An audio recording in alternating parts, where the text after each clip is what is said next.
was with some friends over the weekend on a totally different topic here, and they were talking about, of all things, testosterone replacement therapy. And I said, oh, we've got this gal named Dr. DeRosa. For guys or for women? For guys, her husband. And he said, oh, you're going to share that?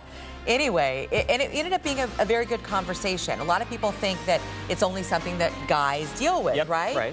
But ladies, did you know that your testosterone levels could be ruining your marriage? Oh. Yeah. After the break, Dr. DeRosa is here, and she's talking about why it's a problem for women and what we can do to fix it before things go south. And you guys, oh, you're going to love this. We'll be right back. All right, ladies, we've got work, family, and stress. Well, and we've got a whole lot of other things, too. But the thing that could be taking the biggest toll on our relationships, our marriages, is happening inside our bodies. Dr. Angela DeRosa is here this morning, and this all has to do with something we typically associate with men, and that's testosterone. Yes, but we make tons of testosterone. When you think about a man, on average, they make 95% testosterone, 5% estrogen. Sorry, guys.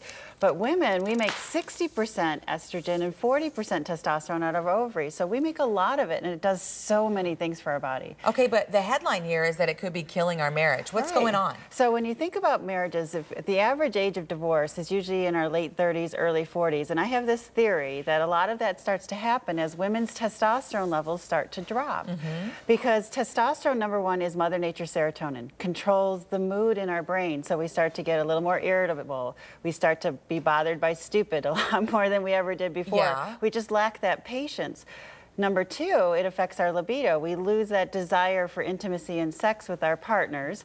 Number three, it helps us lose weight because it helps us process sugar. So now we start to gain weight. So imagine you're in your late 30s, early 40s. You've been in a marriage for a long period of time. Things just, you know, that life takes over. You get comfortable. You get comfortable, and now you're gaining weight. You have no libido, and you're really getting, as we call, witchy in the other word. Yes, it's a bad and the insecurities can set in and all of this. So what can we do? Well, the goal is to put back what Mother Nature intended us to have, that testosterone. We replace testosterone in women. The biggest thing is everyone thinks we're going to turn women into these hairy Sasquatch guys.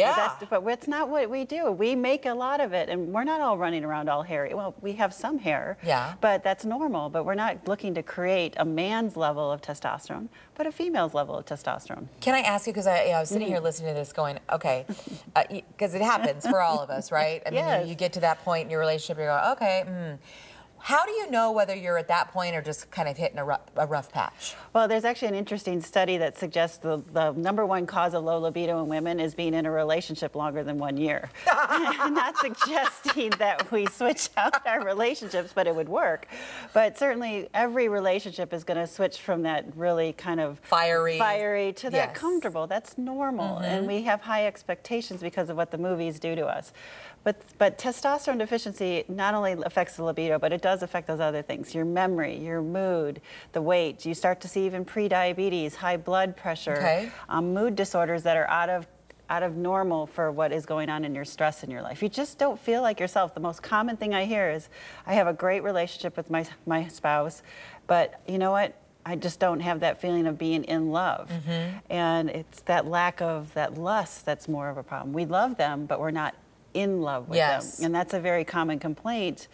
Give back testosterone, we get back that in love feeling Okay, that's often. awesome. Is it a crazy procedure? No, it's not. Actually, there's several ways to replace testosterone. What we specialize in our office is the pellets, which look like little Tic Tacs. And we take a little teeny tiny, very teeny tiny incision on the upper buttock region, and we drop the testosterone right under the skin and the fat. So a Tic Tac in the hip and you're good to go? You're good to go. Okay. I think that would be a win-win for the men and the women. Oh, yes, because a lot of times the guys come in after their women are feeling better and they're saying, you saved my marriage, and give her more.